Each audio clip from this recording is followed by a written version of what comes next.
Mula nung lumaki siya, hindi na to tumatabi sa amin halos. Sa amin ni dalaga.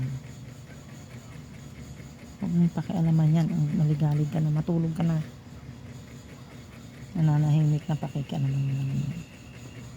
Ayan, minsan di siya umuwi eh. Kapit-bahay siya na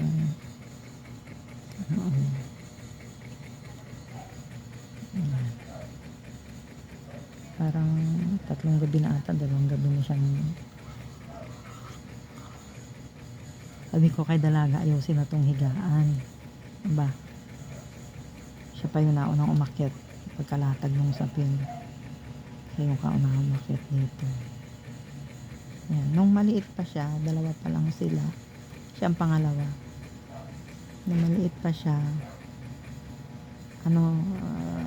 siguro naghahanap ng init ng katawan ng nanay, tsaka yun nga ng nanay, naghahanap siya ng nanay.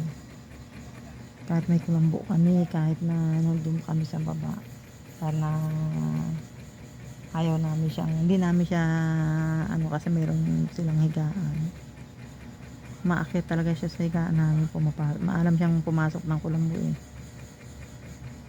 Pag hindi sa uluhan namin, sa pagitan namin ni dalaga, doon siya natutulog, pumapasok siya sa sa kumot. Lang, nagkasipon lang siya, tapos yun, kahit anong hindi ko, kahit nung gamot ng painom ko sa kanya, hindi na pag pinapatakan ko yung ilong niya, nawawala naman. Kaso nga hindi ko siya na araw-araw, kasi dapat yun 2 beses sa maghapon, isa sa umaga at isa sa gabi. Nung natuto na lumabas, minsan nga madalas hindi siya umuwi, minsan 2 araw, 3 araw na hindi ko siya nakikita.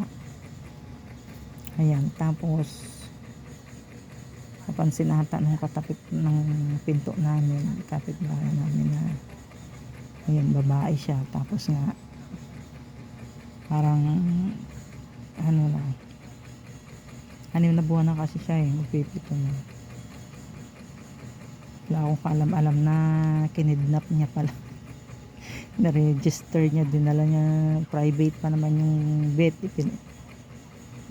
binayaran na niya, pinakapon na. Yun na, mayroon na nga siyang bibisak dyan. Tapos parang 2 linggo pa lang ata yung nito, 3 linggo na yung opera niya. Hindi ko alam kung masama ang pakiramdam niya, kasi pag masama ang pakiramdam niya, kahit may mga pusa namin, 5 kasi sila, pangalawa siya, tatabi sila sa akin. Pinagmatulong mo. Tapos ayan, dyan siya pumesto. Dinaganan ko na nga siya ng unan ko kanina, kasi naglilinis siya kasi yun, nagbago pala siya ng pwesto. Ayan ang pwesto niya, ganda ng pwesto niya. Malambing to maharot to Hindi ko alam kung ganun talaga ba ang babaeng pusa. Nangahalik to, kaya lang hindi nga namin kasi may sipon nga, tumutulo yung sipon niya, tapos hatching siya ng hatching. Hawa yata sa allergic rhinitis ko.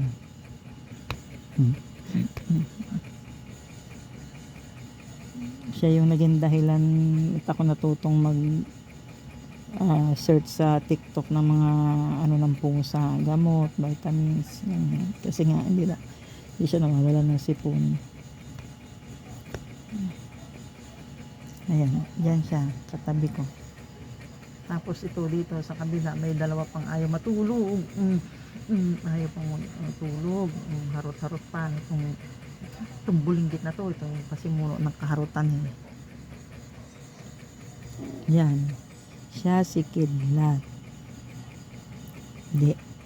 Ang pangalan niya talaga Harabas. Yung namatay kasi yung ano kapatid niya, yung puti. Parang 20 minutes lang dito sa bahay. Binigay kasi to sa akin ng ninang ni Dalaga. Tapos bago pinadala dito, niliguan daw silang dalawa. Isang buwan pa lang sila. Akala ko normal lang sa isang buwan yung kilos na. Syempre mahina pa. Tapos nakita ko parang ano, ayun, parang nakita ko niyayakap niya to. Sinahalik-halikan na niya. Tapos nahiga sila, tulog sila. Basta nakayakap siya dito. Tapos yun, napansin ko maya-maya hindi na siya humihinga. Ayun yung pinangalanan ko ng kidlat. Ngayon, si Bebe, pinilipat dito yung pangalan. Ang pangalan talaga nito Harabas. Yan. Nasanay na siya.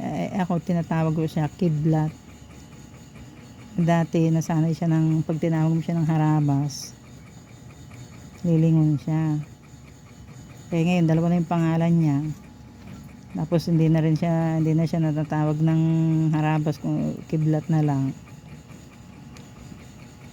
Ayan, kaya pag tinatawag namin hindi siya lumiling, hindi kami pinapansin.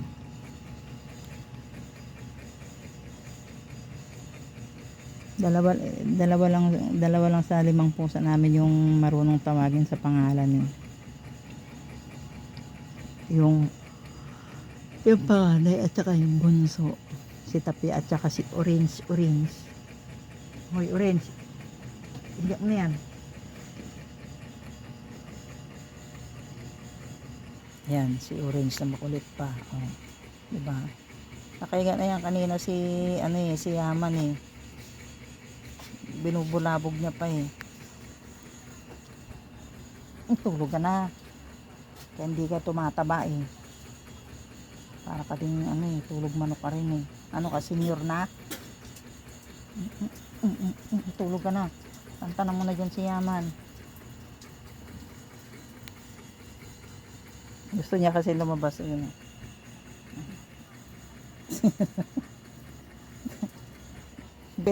Pag pinalabas ko kasi yan, tumahimik ka na. Pag pinalabas ko kasi yan, aakyat din niya ng madaling araw. Tapos makikita ko inaandyan sa labas ng kulambo, parang kawawa. Ayan, kasi gusto niyang matulog dito sa loob. Tumabi sa amin. Minsan hindi ko sila pinapapasok. Makita ko meron andito sa paahan. Tapos tatlo dun sa gilid. May pader, may bintana. Ayan. Andun sila mga sa labas ng kulambo para mga kawawa. Ayaw pa matulog nitong dalawang to. Harot pa ng harot. Lalo yung bulinggit eh. Uy, magsitulog na kayo. Ito nakahiga na to kanina. Binulabog lang itong aling Orange. Ano sinisilip mo dyan? Tulog ka na. Orange. Ang dami mo kasing tunulog kaninang hapon. Orange. Halika dito.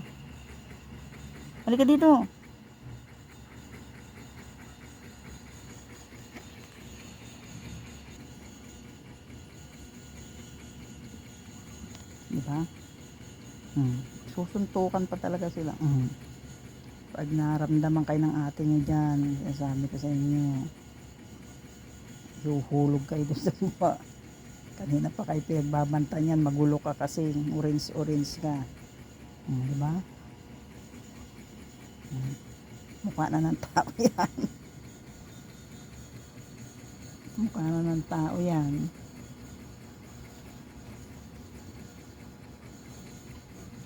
Orange. Matulog na.